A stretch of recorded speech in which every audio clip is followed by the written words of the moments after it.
Question 17, Don says, I was specifically thinking of the fact that Ra, in an earlier session, spoke of the tarot as a system of divination. Could you tell me what you meant by that? Good question now. Ra says, due to the influence of the Chaldees, the system of archetypical images was incorporated by the priests of that period into a system of astrologically based study, learning, and divination. This was not a purpose for which Ra developed the tarot. So I've talked about this already a couple of sessions ago when they mentioned something about divination. And this is another thing that in my ignorance in the past, I used to think of, of course, divination of the future is just some scam that, and again, some people do. That's still a thing. Some people still scam with this, and that's, their own thing. But other people actually use it, purposely into divination. Well, that's not the intention that Ra had with the tarot, as we can see. The tarot is something for studying. It's something for learning your own process of mentation, I said mentation, M-E-N-tation, not meditation. Although it should be used also for meditation. You should meditate on these cards and the archetypes themselves, rather. Probably more productive. My opinion, of course. But yeah, the purpose of divination was not included by Ra. They have mentioned this. They wish to also remove those distortions, as far as I understand. They're not totally against it. It seems like they're not against anything, right? But when we read it, we want to get to the essence of what they wanted to give us, and that was a body of study for something that it's a lot more productive. And so let me put as an example why I have so much emphasis also to, I don't want to use the word discourage, but suggest that divination is not as efficient as studying, of course, your own mind. So having somebody else kind of give you details about what's happening in your mind is not as useful. Some people find it useful. I'm not here to judge or say, and I don't wish to ruffle any feathers either on people who use the tarot this way for themselves and for others. But the truth is the truth. And I have, before I get into this, I have this desire in all the things that I do of efficiency. I like efficiency. That's just me. And so when I used to, for example, coach people in nutrition and training, because that was what I did for a vocation in the past, I liked efficiency. And so I had to analyze, the profile of the person and see what's your diet, what do you know about training, and I would give them, the most efficient path for what they wanted, because they came to me with a desire. I want this, and I would say this is unrealistic, this is realistic. This is going to be very difficult based on what you have, and this is easier, and that's the most efficient way, the path of least resistance. And so I always had this desire, to give them what was more appropriate for them. And so does that mean that other approaches are not useful? No, it's just that this is the most efficient approach based on your current condition. And so I cannot help but see the same thing here. All these things about they seem too small in view of what we have available as a material to study, to understand, to integrate, And so if we're going to talk about the tarot and their uses, we have to mention the huge potential that it has for changing people's life from the inside, not from the outside, as a sort of divination process in which you're always looking at the cards to see what's going to happen in my future.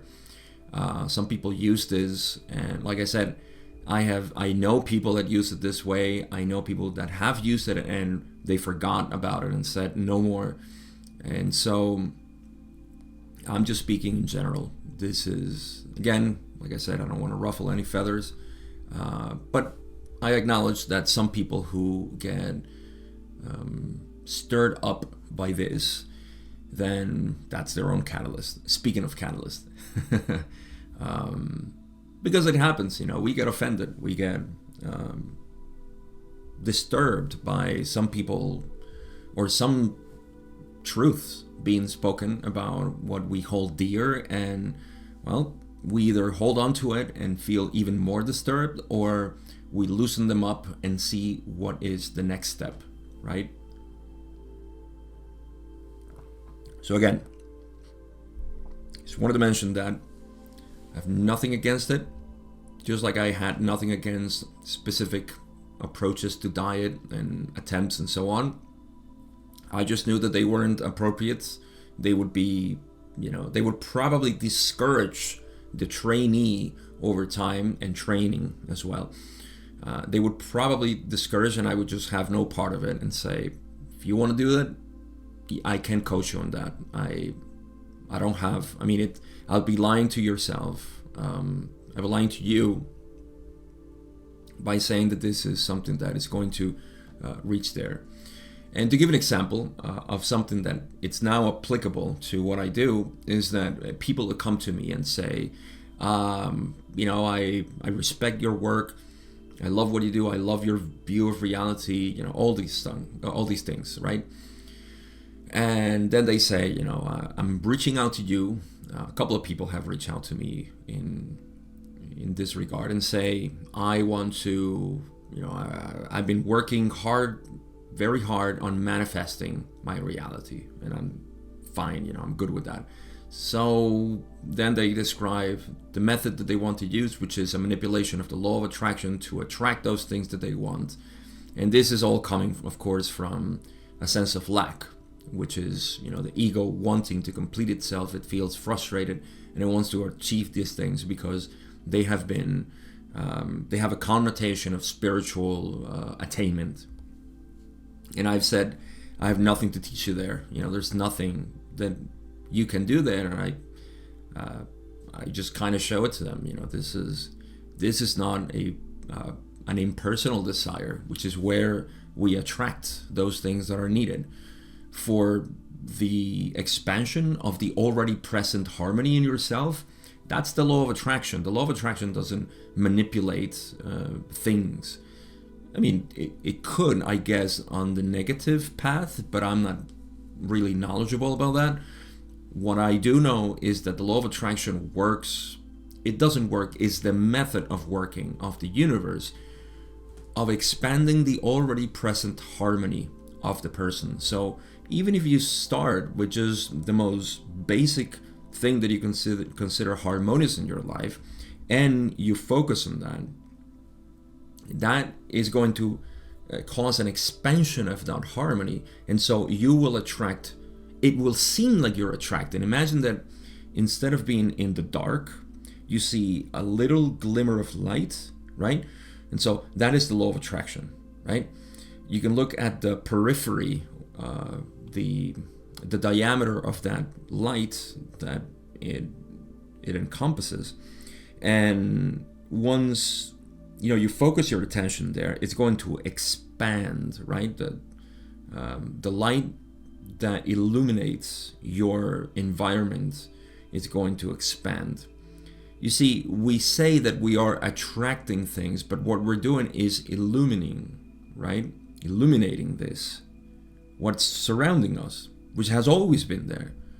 You see, but now we're focusing our attention there. So substitute light with awareness. You become aware of the things that are harmonious in you and that you want more of.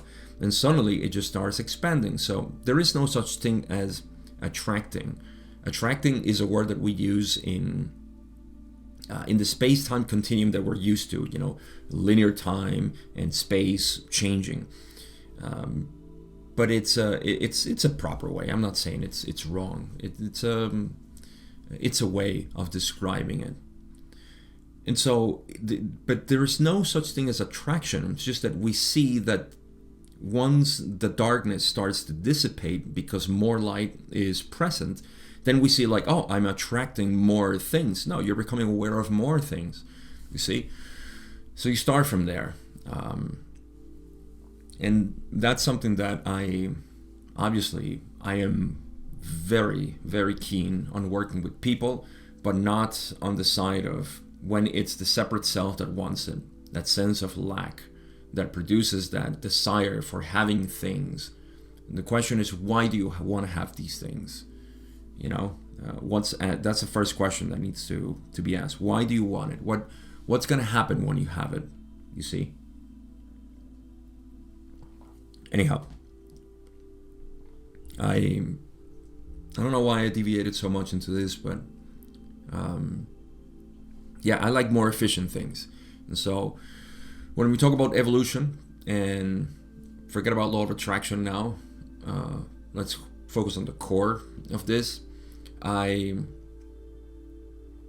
think I know from my own experience that the most efficient way for evolution is to know yourself. There is no other more efficient way. This is it. Everything else encompasses this, or has at its nucleus this. Know yourself. Know what is wanting to know. And that is the most efficient way. And the more I can talk about this,